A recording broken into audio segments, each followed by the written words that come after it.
الحمد لله رب العالمين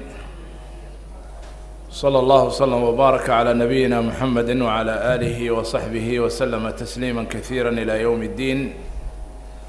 سبحانك لا علم لنا إلا ما علمتنا إنك أنت العليم الحكيم. اللهم علمنا ما ينفعنا وانفعنا بما علمتنا وزدنا علما وهدى. أما بعد، إلهي سبحانه وتعالى ayaan ugu mahadinayaa walaalayaal kulankan. waxaan ilaahay subxaana wa tacaala ka baryayaa inuu carabkii qalbigayga ku sugo kelimada xaqa ah. allana subxaanahu wa tacaala uu qalbigiina iyo dhegihiinaba u furo, nagana dhigo kuwa hadalka dhegaysta kiisa wanaagsanna raaca. aladiina yastamicuuna alqawla fayatabicuuna axsanah ulaa'ika aladiina hadaahum allah waulaa'ika hum ulul albaab. intaa kadib walaalayaal, kulankan wuxuu ku saabsan yahay axkaamta qoyska ama guurka iyo reeraha la sameeyo, qoys la unko, iyo axkaamta la xiriirta ee islaamka. marka u horeysaba guurka waa sunno ilaahi subxaanahu wa tacaala uu inoo jideeyey. waa aayaadka ilaahi subxaanahu wa tacaala aayado ka mid ah. ilaahi subxaanahu wa tacaala wuxuu leeyahay wamin aayaatihi an khalaqa lakum min anfusikum azwaajan litaskunuu ilayha wajacala baynakum mawaddatan waraxmah ina fi dalika laaayaati liqowmin yatafakkaruun. ilaahi subxaanahu wa tacaala aayaadkiisa waaweyn ee lagu garto waxaa ka mid ah alle subxaanahu wa tacaala inuu idin abuuray, idinka ragga ah, xaasaskiina ama dumarkiina, kuwaasoo aada ku nasataan oo aada ku degtaan. ilaahina subxaanahu wa tacaala wuxuu idin dhex dhigay oo alle subxaanahu wa tacaala labada isqaba dhexdooda uu dhigayaa mawaddatan waraxma. taas waxay ka mid tahay aayadaha ilaahi subxaanahu wa tacaala. nebiguna calayhi salaatu wassalaam wuxuu noo tilmaamayaa guurku inuu yahay sunnadii nebiyada. ilaahina subxaanahu wa tacaala nebiyadii hore oo uu soo diray ay lahaayeen xaasas iyo caruurba inay lahaayeen. walaqad arsalnaa min qablika rusula wajacalnaa lahum aswaajan waduriya. ilaahay subxaanahu wa tacaala wuxuu leeyahay nebiye ka horeeyaan soo dirnay, waxaana u yeelnay xaasas iyo ilmo. nebiyaduna ilaahay subxaanahu wa tacaala qur-aanka kariimka ah marka aynu eegno nicmada duriyadda ilaahay subxaanahu wa tacaala way weydiisan jireen. oo qoyska ah nebiyullaahi ibraahim waa kan ilaahay subxaanahu wa tacaala inoogu soo wariyey ducadiisa, rabbi hablii min alsaalixiin, kan yihi nebiyullaahi ibraahim calayhi salaam. wakadalika nebiyullaahi zakariya, rabbi hablii min ladunka duriyatan طayibatan inaka samiicu ducaa. marka nebigeenana calayhi salaatu wassalaam wuxuu leey waa sunnadaydii, waa jidkaygii, waa dariiqaygii guurku. annikaaxu min sunnati faman ragiba can sunnatii falaysa mini. yacni guurku wuxuu ka mid yahay sunnadayda, dariiqayga, waddadayda, yacni jidkayga. qofkii ka taga ama diida waa qof diiday waddadii nebiga calayhi salaatu wassalaam. si gaar ah nebigeennu calayhi salaatu wassalaam ayuu ummaddiisa ugu booriyey inay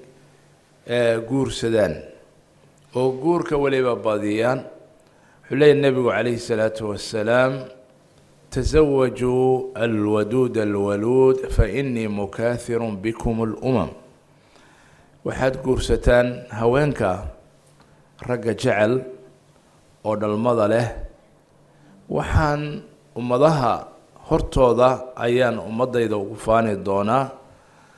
tiradeeda yowma alqiyaama marka waa waajib waxaana uu ku amran yahay qofka muslimka ah inuu badiyo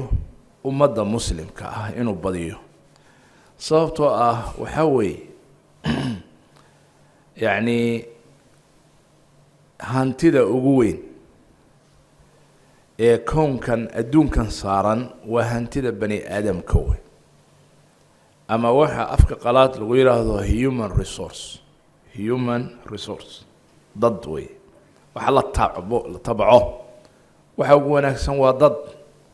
maxaa dhacay dadkaasu iyagaa ciidaminaya iyagaa adduunka camiraya iyagaa ummaddu markay difaac u baahan tahay ciidan noqonaya ilaahay subxaanahu wa tacaala diintiisa iyagaa u jihaadaya iyagaa wax soo saaraya ilaahay subxaanahu wa tacaala xikmaddii ahayd dhulkan in khilaafada bani aadamku uu khaliifo ka yahay oo dhulkan uu camiro kownkan iyaga weeye waxa samaynaya saas darteed ayaa loo baahan yahay in la taabto oo ninku uu amran yahay nebigu calayhi salaatu wasalaam dhallinyarada si gaar ah markii ay soo qaangaaraan ayuu ugu booriyey inay guursadaan oo qoys sameeyaan oo reer abuuraan waa kan leh nebigu calayhi salatu wasalaam xadiiska saxiix muslim yaa macshara ashabaab man istataaca minkum alba'ata falyatazawaj waman lam yastatic facalayhi biالsawm fainahu lahu wijaa dhallinyaroy kiini awoodi kara guurka arrimihiisa iyo waxuu u baahan yahay laba shay buu guurku u baahan yahay midi waa xagga awoodda caafimaad inuu qofkii ka bixi karo guurka iyo waxyaalaha la xiriira midda labaadna waa xagga awoodda dhaqaalaha inuu yacni qoys iyo reer uu maaragtay hawshooda uu ka bixi karo haddii uu awoodi karo labadaasba wuxuu amran yahay ninka dhallinyaraday inuu guursado nebiga calayhi salatu wasalaam saasuu faray hadduu awoodi waayo markaa ama awooddii dhaqaalaba uu waayo ama ay u suurtogeli weydo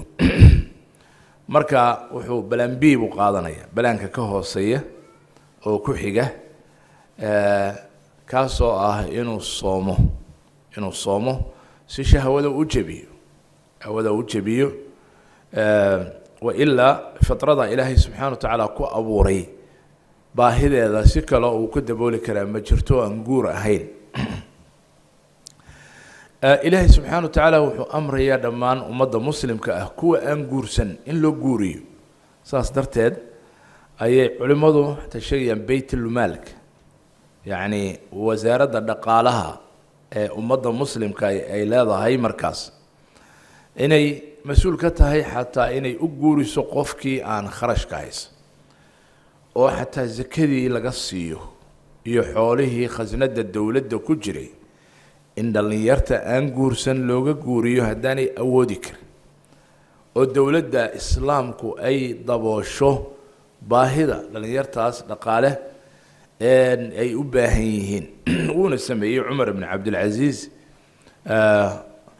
raximahullah khilaafadiisii uu u guuriyey dhallinyarta xoolo badan markii ay khasnadda dowladda ku jireen muxuu noqonayaa marka guurka marka adiladaas badan ay soo aroortay culimmadu way ka hadleen mawaajibah oo waa khasab in qof walba oo awoodi kara u guursado mase waa sunno culimmada qaar waxay yidhahdeen waa fardu cayn sida salaada iyo soonka iyo ay kugu yihiin fardu cayn ayuu markaad awooddeeda la timaado uu farad kugu yahay inaad guursato khaasatan haddii aada u baahantahy culimmada qaar waxay yidhaahdeen wuxuu waajib ku noqonayaa qofka markaa baahi badan ay u hayso oo aada guurka ugu baahan waxa kaloo dhan iyadaa markaa ka horeysa oo sida xajka iyo deymanka iyo waxyaalo badan oo uu dib u dhigan karo ayay ka horeysaa inuu guursado mar hadduu u baahan yahay naftiisiina u baahan tahay dadkuna hadda isku mid maaha dhallinyarta qaar baa waxaa laga yaabaa way ogyihiin dhallinyaradu inay aada reer ugu baahan yihiin isku mid ma aha isku si ilaahay subxaanahu watacaala uguma abuurin shahwada kulli way ku wada abuuran tahay laakiin qaar bay aada u gubaysa oo aada ugu baahan oo waa kuwan habeen iyo maalin su-aalaha la soo weydiinayo maaragtay sheekh haddaanan xaas haysan zina inaan ku dhacana aan ka baqayo maxaan sameeyaa ku bedeshaa oo kale howlo kale jira oo dhallinyaradu ay sameeyaan ma samayn kara arrinkaasu sida noqonaya dembi miyaa طبعا wixii aan guurka ahayn xalaasha oo xaaskaaga ama kuwa gacantaadu hanatay oo mulkul yamiinka ah wixii intaa ka dambeeyo oo dhammi wax xaraan ma bannaan ilaa calaa aswaajihim aw maa malakat aymaanuhum fainahum gayru maluumiin faman ibtagaa waraa'a dalika faulaa'ika hum alcaaduun markaasay culimmadu u daliishadeen wixii aan guurka ama ahayn kuwa midigtaadu hanatay addoommahaaga in ay tahay wax xadgudub ah oo aada samaysa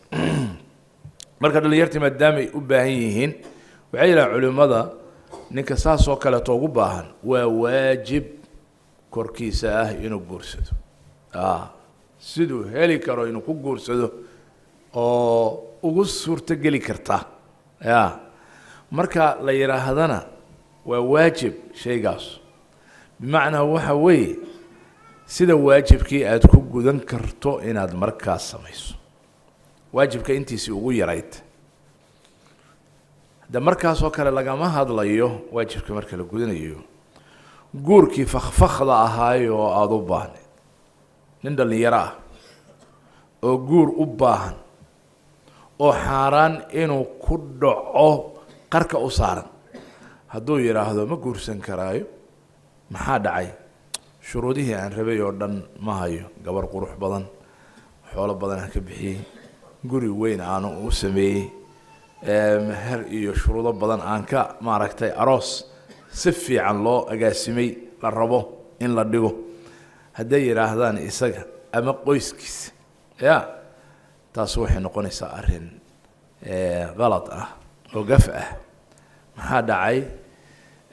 waxaa dhici karta guurku waa kala jira inay suurtogeli karto guur intaa ka fudud waxaa dhici kara maqsuudkii ama ujeeddadii inuu ku gudan karo guur intaa ka sahlan ama ka kharash yar laakiin inuu dalbo meeshii ugu sarraysay isagoo meeshii ugu dhibaato badnayd jooga arrin saxa ma aha marka culimmada qaarkoodna waxay yidhaahdeen saasuu waajib ugu yahay qofka u baahan laakiin qofka kaleeto oo dhibi aanay ugu jirin waa sunno fii xaqihi sunno way wanaagsan inuu guursa marka layskuma hayo inuu yahay sunno wanaagsan oo laysku booriyey waxaa laysku hayaa un waa waajibnimadii weeye oo culimmada qaarna ay yidhaahdeen waaba waajibda ragga oo dhan qaarna ay yidhaahdeen waa qofka markaa baahi adag ay u hayso ayay waajib fii xaqi ku noqonaysaa haddaanu guursan oo bimacnaa qofka saas oo kale ah waa dembi ismi baa ku socda haddaanu guursan dhallinyarada arrinka aada ha u ogaadaan inka uu guurkii baahi adag ay u hayso oo haddana sababa iska fudud keliya u daynaya dembigii baa ku socdaa ha ogaado dembi inuu ku socdo habeen iyo maalin dembi baa ku socdaa sababtoo ah waajib buu ku yahay markaa guurku waa shay muhima islaamkana makaano weyn buu ka joogaa makaanada uu ka joogo yacni waxaa ka mid ah ilaahay subxaanahu watacaala qur-aanka kariimka ah sida uu alle subxaanahu watacaala ugu falleeyey yacni suurat albaqara markaan eegno ilaahay subxaanahu watacaala kan leh walaa tankixu lmushrikaati xataa yu'mina ولا أمة مؤمنة خير من مشركة ولو أعجبتكم ولا تنكحوا المشركين حتى يؤمنوا ولا عبد مؤمن خير من مشرك ولو أعجبكم أولئك يدعون إلى النار والله يدعو إلى الجنة والمغفرة بإذنه ويبين آياته للناس لعلهم يتذكرون صوصو إلهي سبحانه وتعالى حين نساؤكم حرث لكم فأتوا حرثكم أن شئتم وقدموا لأنفسكم إلهي سبحانه وتعالى آياتهاس أردن وحكاها الله يا آياتها كالضنبية قورك يا أرميهس للذين يؤلون من نسائهم تربص 4 أشهر فإن فاءوا فإن الله غفور رحيم وإن عزموا الطلاق فإن الله سميع عليم والمطلقات يتربصن بأنفسهن 3 غروء ولا يحل لهن أن يكتمن ما خلق الله في أرحامهن إن كن يؤمن بالله واليوم الآخر وبعولتهن أحق بردهن في ذلك إن أرادوا إصلاح ولهن مثل الذي عليهن بالمعروف وللرجال عليهن درجة والله عزيز حكيم الطلاق 2 فإمساك بمعروف أو تسريح بإحسان إلى آخر الآيات إلهي سبحانه وتعالى كتب حكا الله يا ريرك يا حاسك يا هينتيس يا أحكامته فرينك إلهي سبحانه وتعالى يكاهي وإذا طلقتم النساء فبلغن أجلهن فأمسكوهن بمعروف أو سرحوهن بمعروف ولا تمسكوهن ضرارا لتعتدوا ومن يفعل ذلك فقد ظلم نفسه ولا تتخذوا آيات الله هزوا واذكروا نعمة الله عليكم وما أنزل عليكم من الكتاب والحكمة يعظكم به واتقوا الله واعلموا أن الله بكل شيء عليم وإذا طلقتم النساء فبلغن أجلهن فلا تعذروهن أن ينكحن أزواجهن إذا تراضوا بينهم بالمعروف ذلك يوعظ به من كان منكم يؤمن بالله واليوم الآخر ذلكم أزكى لكم وأطهر والله يعلم وأنتم لا تعلمون كدب إلهي سبحانه وتعالى فعلينا إياه المها ينجنتسه إلهي سبحانه وتعالى وكان لو الوالدات يرضعن أولادهن حولين كاملين لمن أراد أن يتم الرضاعة وعلى المولود له رزقهن وكسوتهن بالمعروف لا تكلف نفس إلا وسعها لا تضار والدة بولدها ولا مولود له بولده وعلى الوارث مثل ذلك فإن أرادا فصالا عن تراض منهما وتشاور فلا جناح عليهما إلى آخر الآيات آياتهاس أو سورة البقرة إلى 5 آيات oo isku xiga buu Ilaahay subhanahu wa ta'ala kaga hadlaya waxay ku tusinaysaa muhiimadda ay leedahay qoysku islaamku uu leeyahay suuratu nisaa oo idan ka dambaysa aad buu Ilaahay subhanahu wa ta'ala uga hadlay ar-rijaalu qawwamuna 'ala an-nisaa'i bima faddala Allahu ba'dahum 'ala ba'd wa bima anfaqu min amwalihim فالصالحات قانتات حافظات للغيب بما حفظ الله واللاتي تخافون نشوزهن فعظوهن واهجروهن في المضاجع واضربوهن فإن أطعنكم فلا تبغوا عليهن سبيلا إن الله كان عليا كبيرا وإن خفتم شقاق بينهما فابعثوا حكما من أهله وحكما من أهلها إن يريد إصلاحا يوفق الله بينهما إن الله كان عليما خبيرا إلهي سبحانه وتعالى يعني أحكامته iyo waxa u dhaxeeya qoyska arrimihiisa bay aayadahaas oo dhamay faalaynayaan hadaa timaado suurado badan oo si toosaba suuratu talaaq oo kale ya ayuha alladina aamanu idha talaqtum an-nisaa fatalliquhunna li'iddatihinna wa ahsul 'idda wattaqullaha rabbakum la tukhrijuhunna min buyutihin ولا يخرجن إلا أن يأتين بفاحشة مبينة وتلك حدود الله ومن يتعدى حدود الله فقد ظلم نفسه إلهي سبحانه وتعالى marka sidoo quraanka ugu faahfaahiyay ayaan ka garanaynaa islaamka meel shaweyn oo qoyska iyo guurku uu ka joogo waxaanu imanaynaa marka hadiiba guurkii sidaas kaamtiisu tahay xagee buu ka bilaabanayaa wuxuu ka bilaabanayaa hadda ninkii inuu raadiyo gabadhii uu guursan lahaa gabadhiina mar haday waqtigeedii gaartay iyada laftigeedu inay markaa eegto sidii ay ku guursan lahayd si xalaal guur xalaal iyo wada xalaal inay helaan marka waxa imanaya waxa la yiraahdo khitbada ama doonitaanka oo ah meesha u horeysa oo guurkii laga soo gelayo طبعا وين tahay qofta uu guursanaya qof u banaan حاجر الدمر أنو بنانين وأنا لبن نوع ويه قار توتالي ولقود بانو بنانين مؤبدات بالها حرمت عليكم أمهاتكم وبناتكم وأخواتكم وعماتكم وخالاتكم وبنات الأخ وبنات الأخت وأمهاتكم اللاتي أرضعنكم وأخواتكم من الرضاعة وأمهات نسائكم وربائبكم اللاتي في حجوركم من نسائكم اللاتي دخلتم بهن يعني تمركز ده بنانا أو نكاح قبنيه مؤبدات بالتحريم وجيهين قار واحد جره iyagoo aan mu'abbad ahayn laakiin xaaladda ay markaa ku sugan yihiin aanu u guursan karin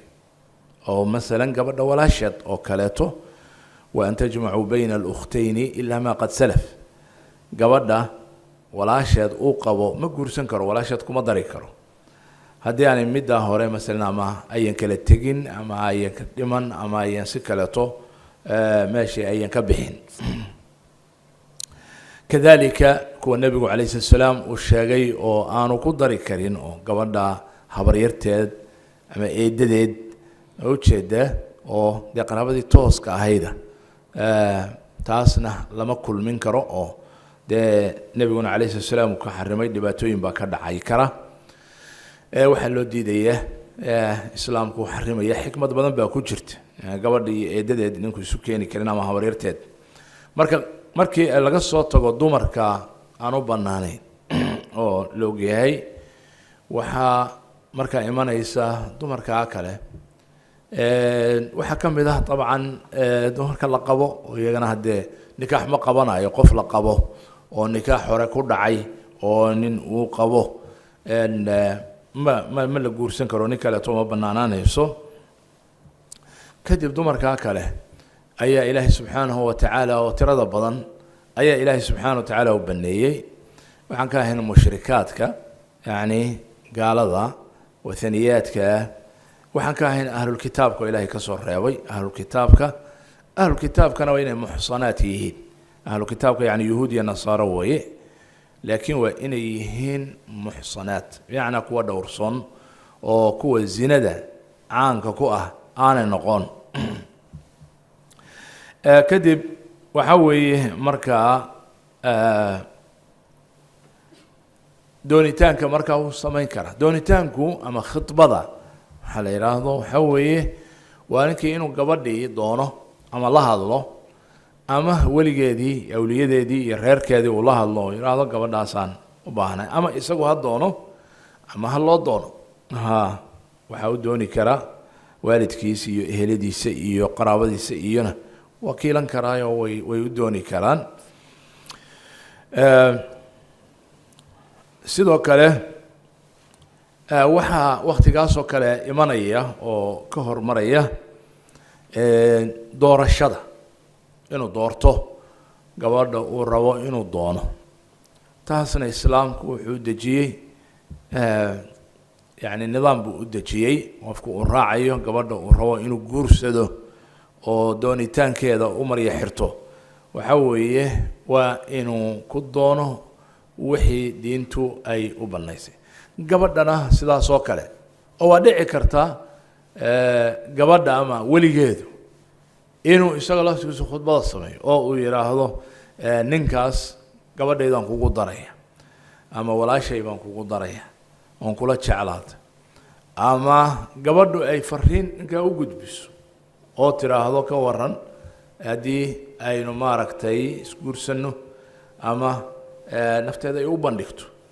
wax bannaan weeye oo sharciga aan ku reebanayn dadka waa laga yaabaa dhaqan ahaan dadka qaarkiis inay uga gaabsadaan ama ay u arkaan inay tahay darajo dhicid laakiin sharci ahaan way bannaan tahay oo waynu ognahay nebiga calayhi salaatu wasalaam xaaskiisii u horreysay oo uu jeclaa inay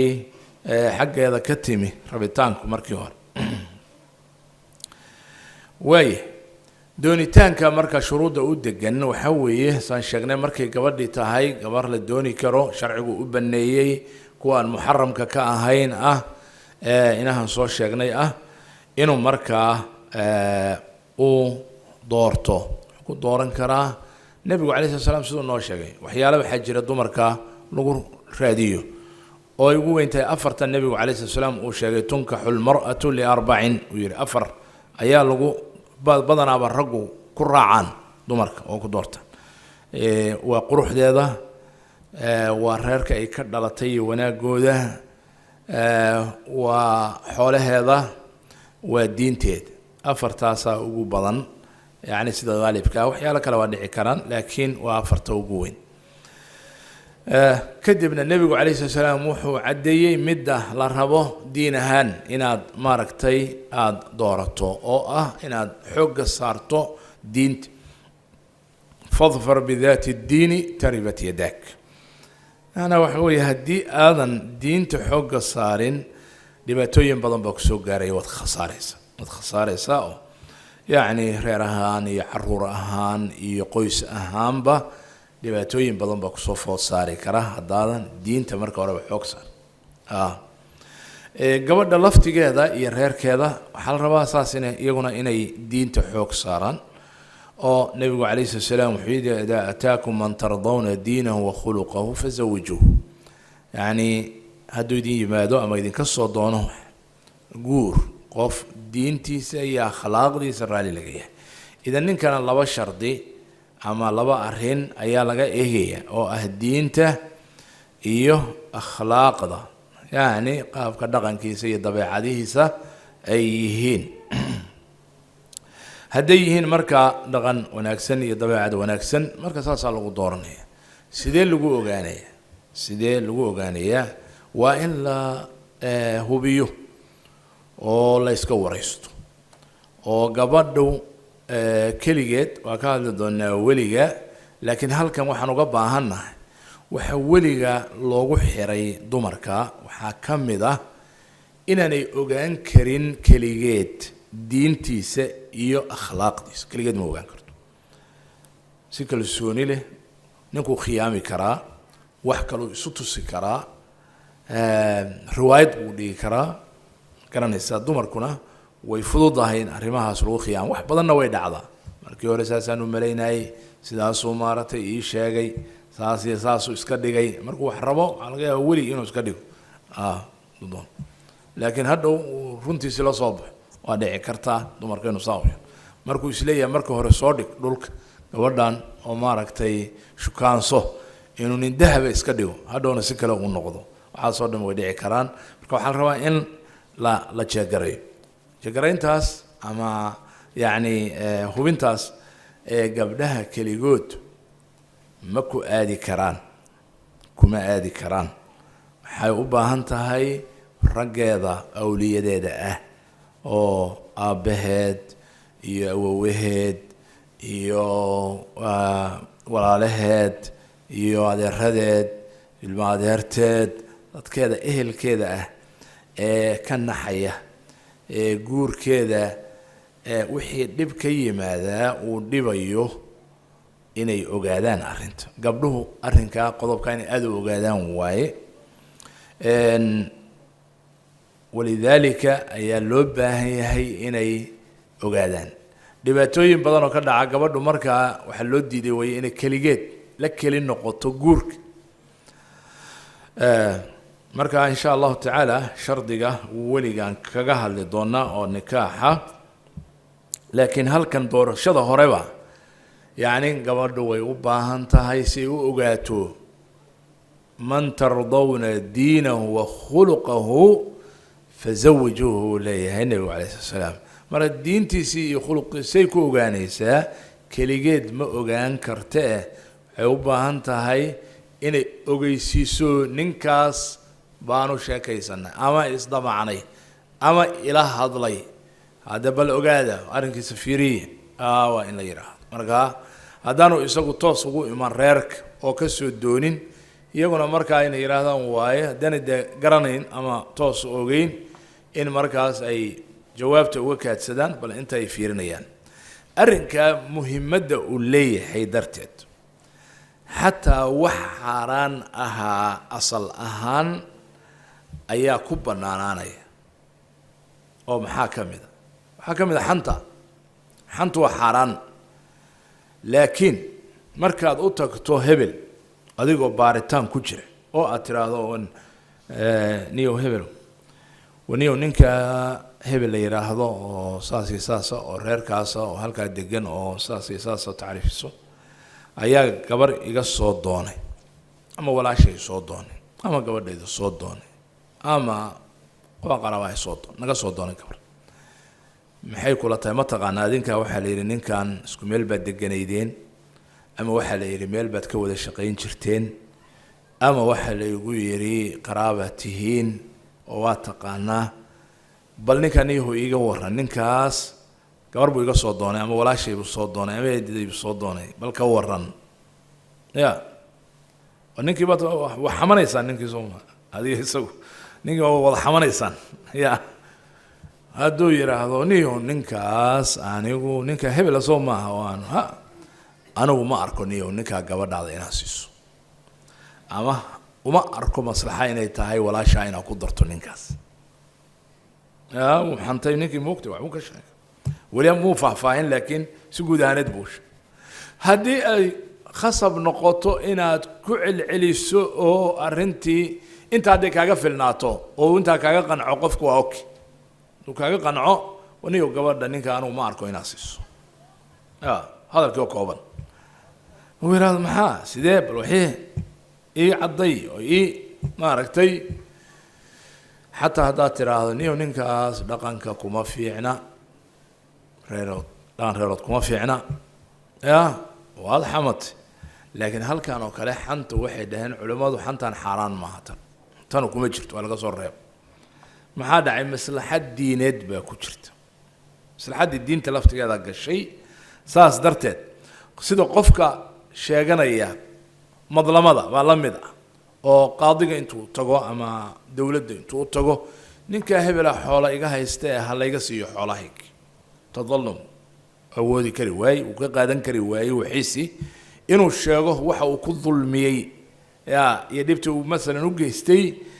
xan ma noqonayso iyaduna saas oo kale tooy taas ay la mid tahay marka waan gaban ninkii saa loo baaraa gabdhuhu marka waa inay arrinka aad u ogaadaan oo weligan leeyahay ha ku xirnaado waa wax maslaxadooda haday ka talaabsadaan iyaga ka masuula wixii ku dhaca berrito balanbalka ku dhaca dhibaato badan baana ka dhacda aan iska hubin inay sameeyaan xagga ninkana waa inuu iska hubiyo oo gabdho u diriyaa dumarka qaraabadiisa isagu u diri karaa hadduu rabo quruxdeeda inuu ogaado hadduu rabo macluumaad kale badan inuu ka ogaado reeraheeda hooyooyinkeed dooyinkeeda habaryaraheed macluumaad inuu ka ogaado ilaa waxa la rabaa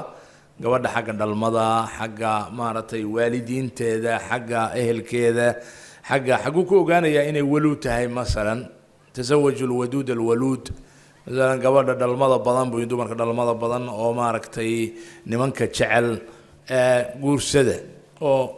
waxyaalaha lagu doonayo bay ka mid tahay gabadha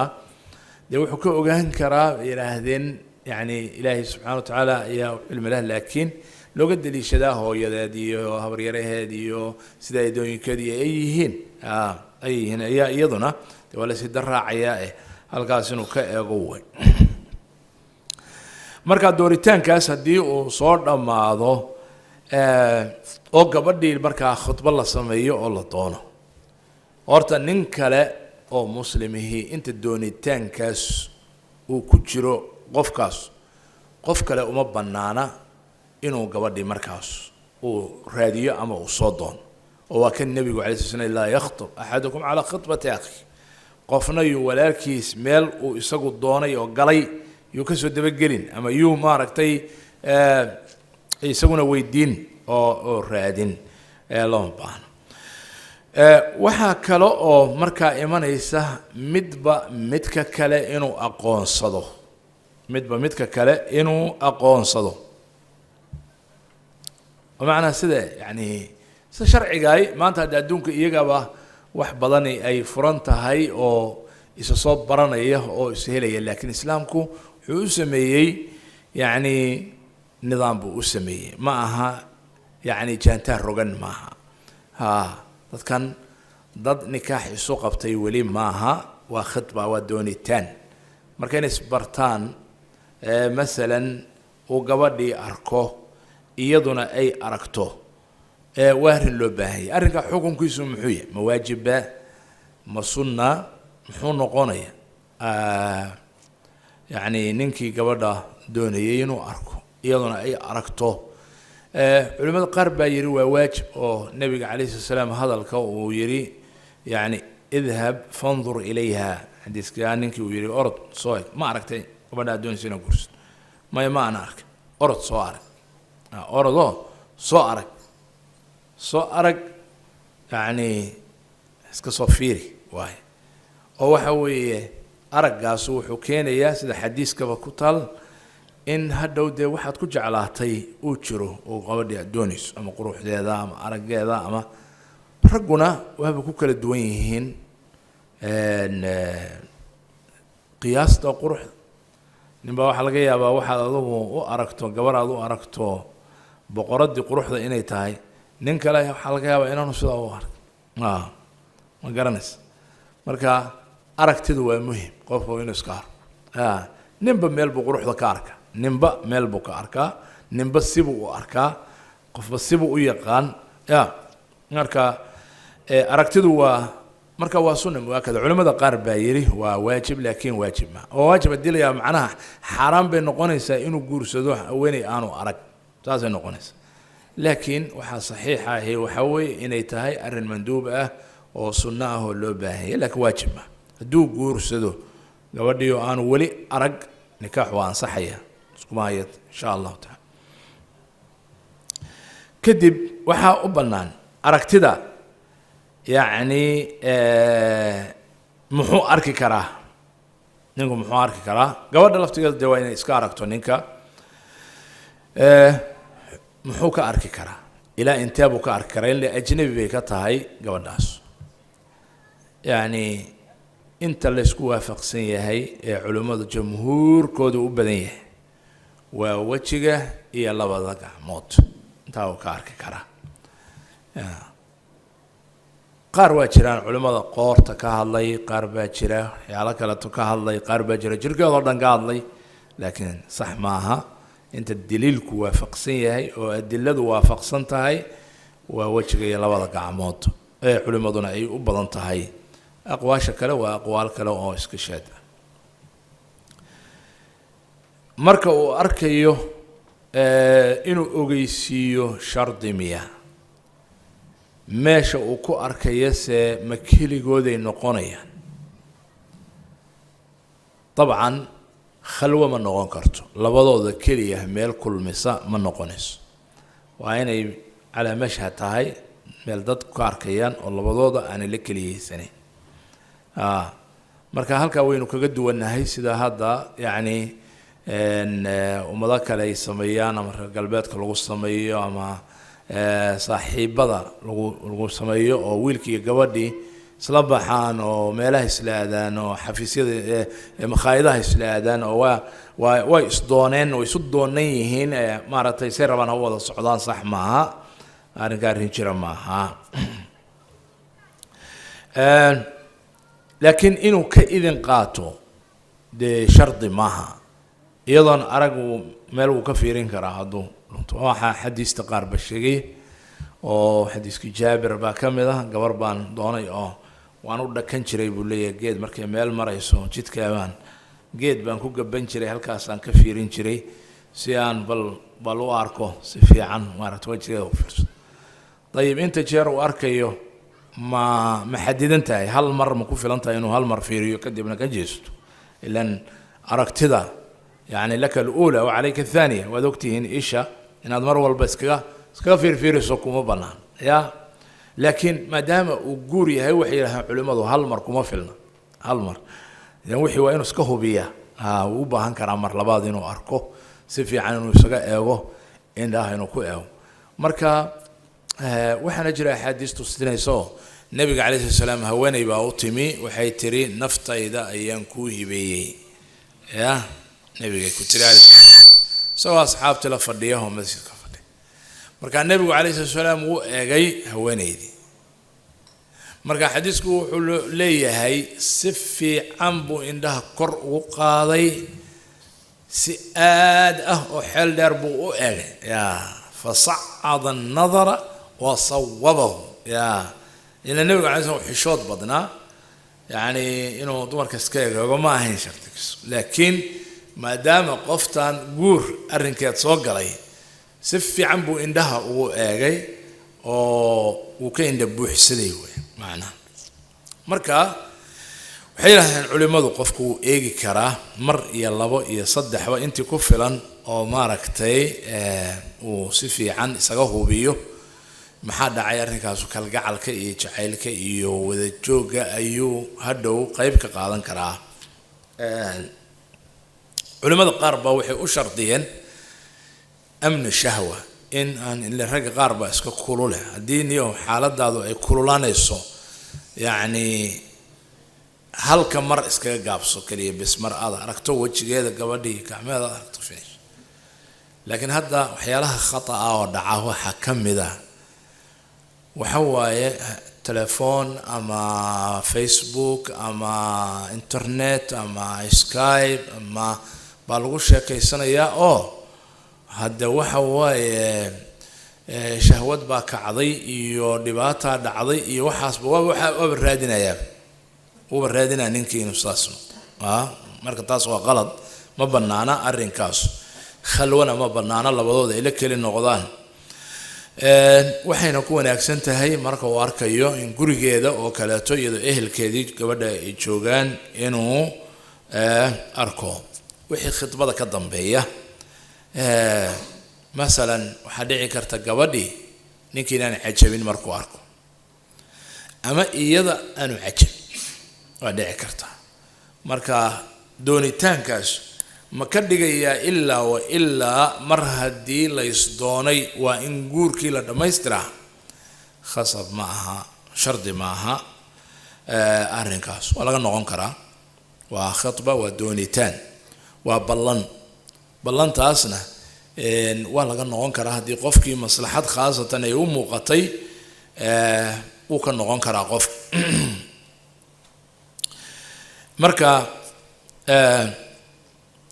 aragtida intaas aan uga baxno insha Allah taala waxyaalahan hadda lagu xiriiro oo telefoonada iyo social media iyo waxyaalaha la midka ah waa lagu xiriiri karaa haddii labadii qof kale fog yihiin inuu markaa sawirkeeda oo kale to loo soo diro ama la tuso ama ay soo hor fariisato kaamarada oo uu arko gabadhii iyo wiilkiis arkaan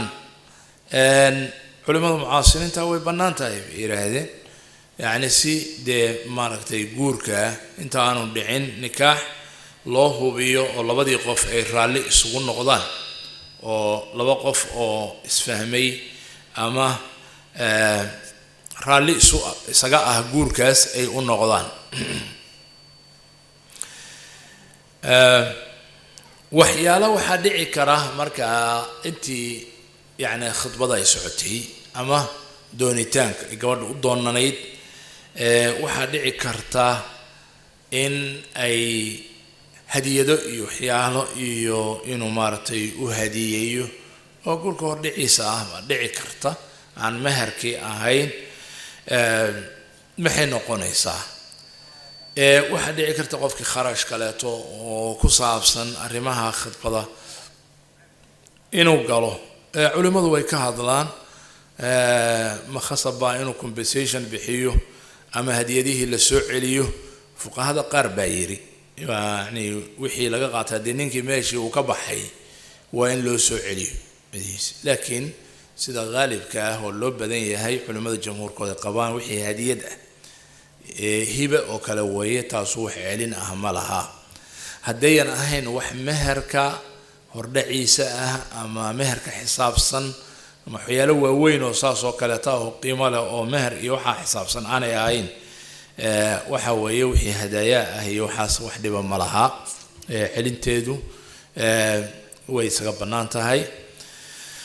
kadibna ballanta ka noqoshadeedu iyaduna wax ismiya ma laha hadii ay sabab meesha timi gabdhaha qaar badan baa kusoo weydiinaya ornaya ninkaas ballan baa naga dhexaysay inaanu maaragtay isguursano laakiin kadib waxaa ii soo baxday inaanaan maasalan munaasib isu ahayn inaan maaragtay guurka saas